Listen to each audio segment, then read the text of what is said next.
Good morning. I'm Jerry, just sharing some things out of the Bible with you today. Yesterday, I spoke about Isaac and Ishmael, the two sons of Abraham. Isaac being born of Sarah, his wife, and Ishmael being born from Hagar, the handmaid, or slave, I guess you would call it. I don't know. But so today's lesson, I'm not going to read the actual scripture because it's a lot. It's Galatians 4, that's chapter 4, verses 22 to 31. So Galatians 4, 22 to 31.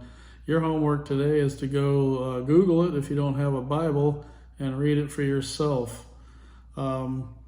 The author of Galatians, which is a great book, by the way, is Paul, the Apostle Paul.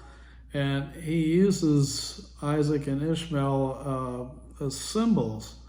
So you have Ishmael, who was born according to flesh.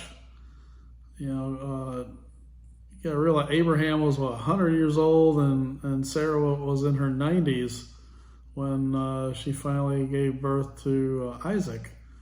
So it was definitely a gift from God, and it was God's promise to Abraham that he would have a true heir, an offspring.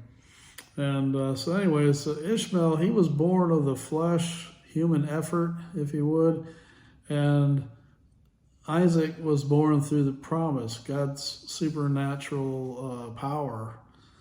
And again, this story, it represents the contrast between the law, which you read about in the Old Testament.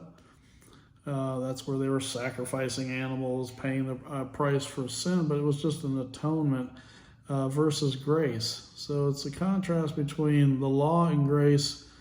It's also human striving, human effort, if you would, versus divine promise. And the beauty of that story is they were so old, even in today's standards, right? We would be like, they're not going to have a baby.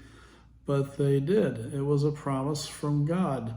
And that's one of the things you see repeated time and again in the Bible is, God keeps his promise to the people.